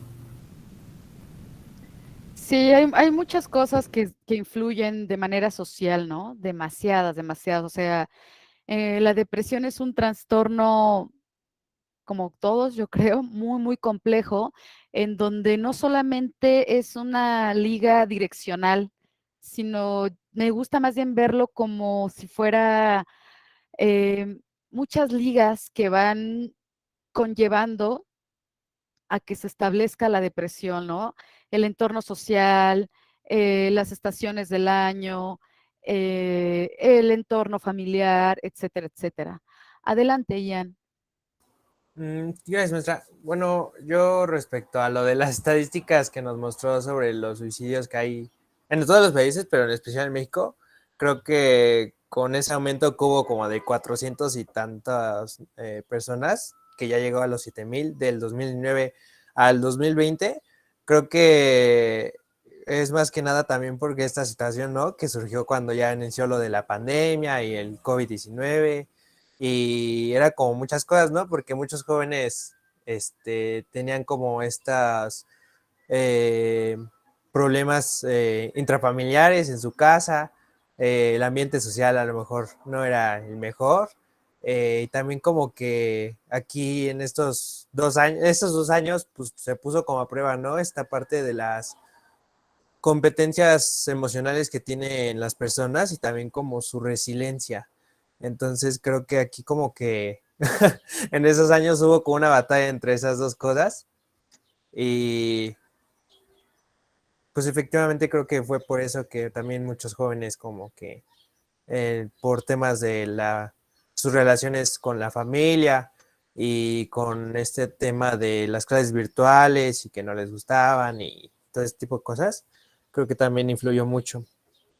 Sí, es verdad. O sea, lo que es un hecho es que en todo el mundo se ha aumentado la depresión por este confinamiento en el que tuvimos que estar, que además ese confinamiento pues cambió muchas cosas, ¿no? Ha cambiado muchas cosas, muchas, muchas cosas. A mí me parece bien irónico que se diga la nueva normalidad, porque yo no creo que vaya a ser todo normal, o sea, estamos nuevamente reconociendo, reubicando los cambios que se dieron, o sea, cambiaron muchas cosas. Yo tuve muchos amigos que dejaron de vivir en la ciudad, que se fueron a vivir a otro lado, amigos que también se fueron a vivir a otros países, o sea, hay cambios que se dieron, o sea, no vamos a llegar a una nueva normalidad, o sea, no lo creo en realidad. Si alguien levantó su mano, adelante, porque ahorita no puedo ver el aula virtual. Yo, maestra. Adelante. No, y hablando también de esos cambios que como dice la nueva normalidad, o sea, deja de que, bueno, también, ¿no? Los que se fueron, como menciona usted, maestra, pero también los que perdieron familiares, ¿no? En todo Exacto. esto. Entonces sí es bien fuerte. Yo lo veo ahí en el trabajo. O sea, a los niños ya les hacía falta regresar porque esta cuestión de socializar, ¿no? Ujú. De verdad, estamos ahí, tenemos que estar atentos a que no se junten, a que no, todas esas medidas, ¿no? Que las sigan haciendo, pero ellos ya necesitaban hacer el hecho de estar junto de sus compañeros, porque pues igual, ¿no? Muchos perdieron a papás, a algún familiar cercano. Entonces, adaptarse otra vez a esto y sí que se tenga un sistema de salud mental, sí es muy, muy feo, ¿no? O que luego igual hasta la misma, pues la misma Secretaría de Educación, ¿no? Dice, ahí van programas de salud emocional y pues cuando digo, o sea, los maestros no tienen esa capacidad de a lo mejor dar estas clases porque igual no tienen esa contención que deberían porque no tienen la preparación también. Entonces no se puede Claro. hablar también en esta cuestión de que ahí van a implementar un sistema, ¿no? Para esto, pues cuando no se tienen ni los recursos, ¿no? Sí. Pues por eso, ustedes que son los psicólogos del futuro, vean también dónde hay que empezar a poner, eh, pues, aportes relevantes, cambiar dentro del sistema de salud de este país, considerar los trastornos que tienen que ver con la mente, ¿no? No solamente hablar de diabetes y obesidad, o sea, que eso ha sido un cambio, ¿no? Esos programas que se han implementado, pero pues también es bien importante que haya programas que tienen que ver con la salud mental. Voy a continuar para que me dé tiempo de avanzar un poquito más. Pues es una infografía. Vean cómo se constituye una infografía. También la puse un poquito a propósito para que vean cómo las infografías, porque creo que les dejé una tarea de infografía o si no estoy por dejárselas, tienen un título atractivo, ¿no? La decisión fatal, suicidios en México. Y abajito dan como un resumen. En solo 7 años de 2010 a 2017 sucedieron 48,000 muertes por suicidio en México. En el Día Mundial para la Prevención del Suicidio conoce los números del INEGI. Entonces vean cómo tiene estructuras gráficas donde van dando datos importantes, ¿no? Alrededor de 100,000 suicidios ocurren al año en México. La tasa es 5.1 suicidios por cada 100,000 habitantes. Más de 3,000 suicidios son de personas menores de 35 años. 8 de cada 10 suicidios son cometidos por hombres. O sea, sigue siendo esa tendencia que hay en el mundo. Se suicidan más los hombres que las mujeres, pero ojo, padecen más depresión las mujeres que los hombres. Ese es un dato a analizar bien curioso. Jóvenes de 20 a 29 años presentan las tasas más altas de suicidio. O sea, ni siquiera es tanto, pues aquí ya es la adolescencia tardía, ¿no? Ya más bien, pues sí son jóvenes. Entidades con mayor tasa, Chihuahua, Yucatán, Aguascalientes, Campeche, Colima. Y métodos empleados. Vean, el más común, pues es el estrangulamiento por sofocación o sofocación, el colgarse. Después sigue el disparo con arma. Casi siempre es vean, 8.8% estrangulamiento o sofocación. 7.7 disparo con arma. 3.5 envenenamiento por plaguicidas. 2.8% envenenamiento por otros químicos y sustancias nocivas. 1.8 envenenamiento por medicamentos, drogas y otras sustancias específicas. El 2.4 son otros y el 1% no está especificado. En el mundo se estima que los suicidios han aumentado 60% en los últimos 50 años y que actualmente ocurre uno cada 40 segundos. Además, por cada persona que lo comete, hay 20 que lo intentan. O sea, también esa es la otra, ¿no? Los intentos de suicidio. Y bueno, entonces pues tenemos que hablar. Les comentaba que este trastorno no solamente se puede adjudicar a una sola respuesta, sino que recientes investigaciones han visto que es todo un conjunto de cambios a nivel cerebral. Ahorita vamos a hablar justamente de la neurobiología de la depresión. Ahorita hablamos un poquito como del índice que existe la depresión, su relación con el suicidio. Empezamos a divagar, a especular, a debatir sobre lo que puede detonarlo, pero la verdad es que es multifactorial el detonamiento de una depresión, ¿no? Y que puede ser tanto algo que es de fuera como puede ser tanto algo que es de adentro. Lo que es un hecho es que tiene que ver con la manera con cómo percibimos al mundo.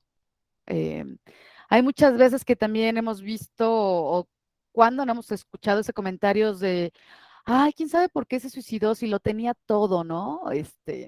Como ese tipo de cosas. O sea, ¿qué importa que tengas dinero, que tengas una buena familia, lo que ustedes quieran? O sea, si uno percibe una profunda tristeza, ¿qué más da lo que esté pasando afuera? Al contrario, ¿no? Luego hay cosas que pueden ser muy lógicas, ¿no? Desde luego que si uno vive en situaciones de violencia, en situaciones de bullying, lo que sea, es como lo más lógico pensar, claro que está deprimido por esa cuestión, ¿no?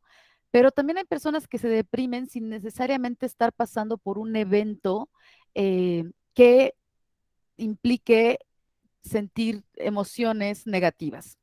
Entonces ahora vamos a hablar de la parte neurobiológica. Una de las principales investigaciones y el metaanálisis que se ha hecho al respecto involucran, pues, efectivamente a esta estructura que ya vimos que forma parte del sistema límbico, que es el hipocampo.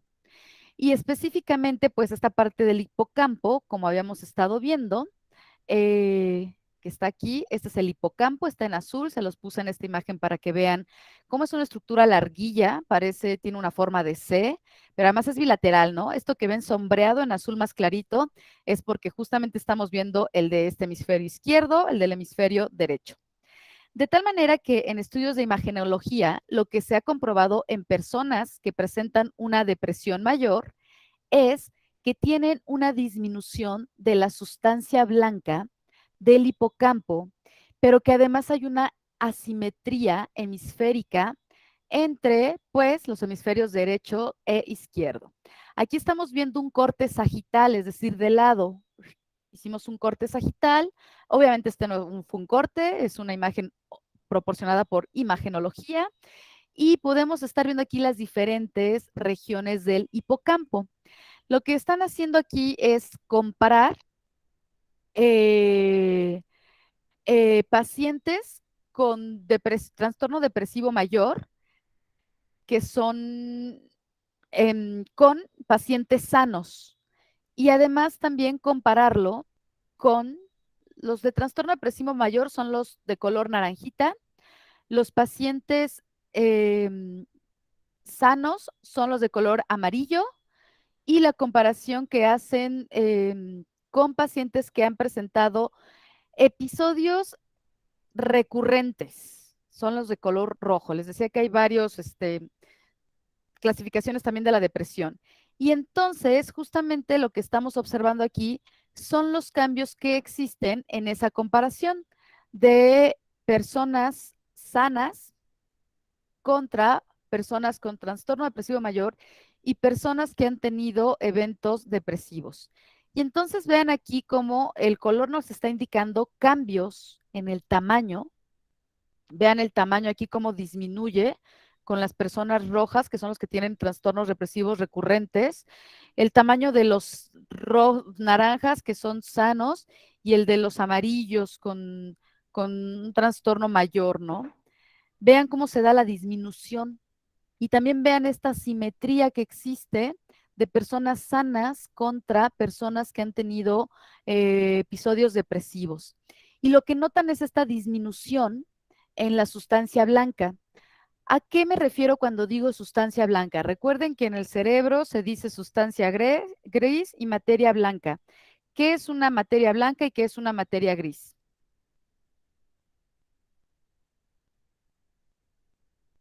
Creo que ya se los había mencionado.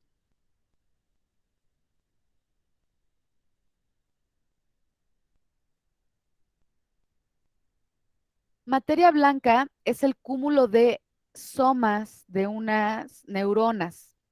Perdón, materia blanca es el cúmulo de axones de neuronas. Se le llama blanca porque estos axones que presentan mielina dan ese color blanco. Entonces, ese color blanquito, por eso les han dado materia blanca. Mientras que materia gris es el cúmulo de somas de las neuronas. Por eso se le dice materia gris. Entonces, aquí lo que están notando es que hay disminución de materia blanca, lo que significa, recuerden que la imagenología nos permite tener diferencias a estos rasgos, a estos niveles, ¿no? De materia blanca, materia gris, nos habla de cambios estructurales en la anatomía del cerebro.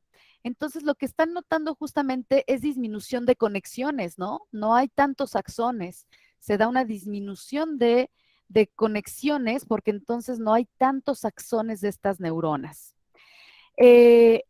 Voy a terminar con esta diapositiva.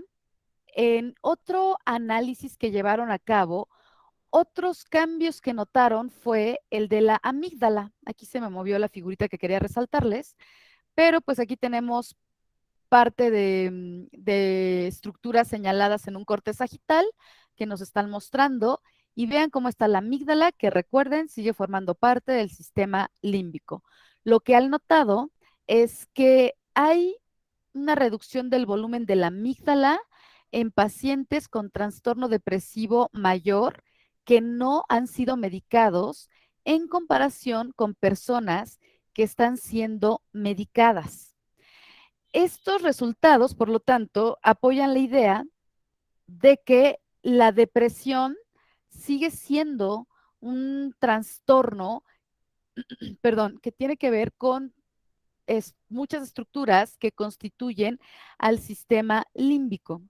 Sin embargo, no solamente hay cambio en el volumen de la amígdala, también han notado cambios a nivel de la corteza cerebral, específicamente en la parte de la corteza órbitofrontal. Vean, aquí tenemos a la corteza prefrontal y podemos notar que hay dos divisiones de la corteza prefrontal, la dorsolateral y la orbitofrontal. Esta orbitofrontal es donde han notado que hay cambios en su volumen y lo han visto también en otras subregiones prefrontales mediante el análisis de resonancia magnética nuclear. Lo que notaron es que pacientes con depresión, pero en tratamiento, tenían un volumen 32% menor de la corteza orbitofrontal en comparación con personas que no tienen depresión. En otro estudio propuesto para caracterizar los cambios a nivel de las capas celulares que constituyen la corteza cerebral, que recordemos que son 6.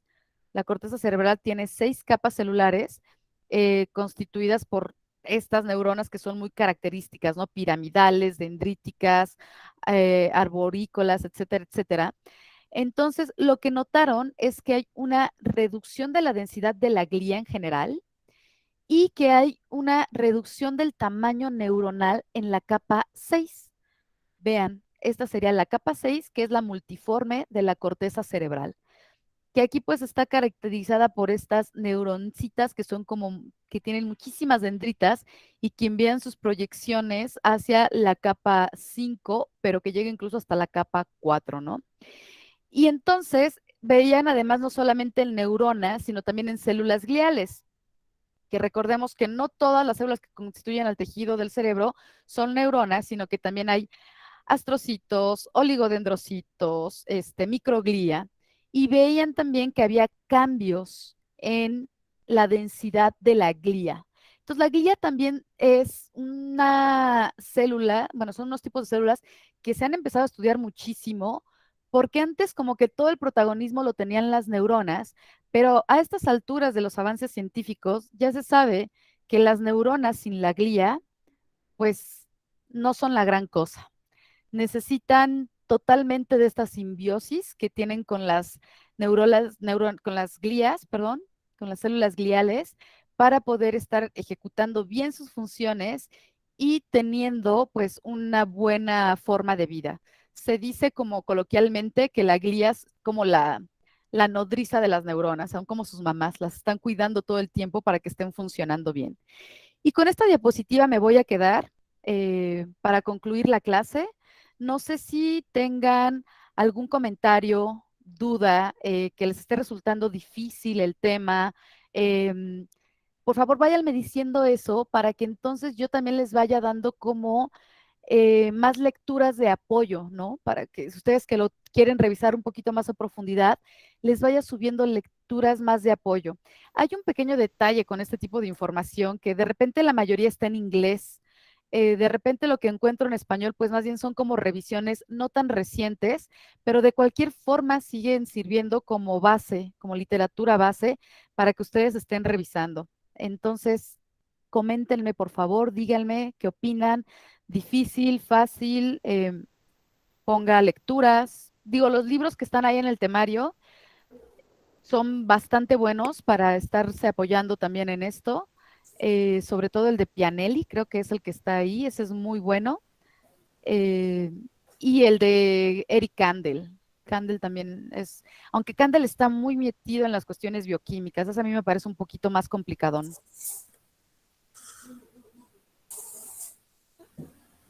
¿Maestra? Sí, Ana, Perdón. Sí, No, adelante. habla tú. Ah, ok, gracias. Sí, a mí sí me gustaría que nos diera un poquito más de lecturas, porque a lo mejor ciertas partes a mí sí se me complica un poquito. Ok. Pero está bien, ¿no hay problema en que se la suba en inglés? No, sin problemas. Perfecto. Ok. Ian, Yo, maestra, nada más quería preguntarle si nos va a subir la grabación de esta clase y creo que la anterior y la antepasada, no me acuerdo. O también nos podría subir sus diapositivas.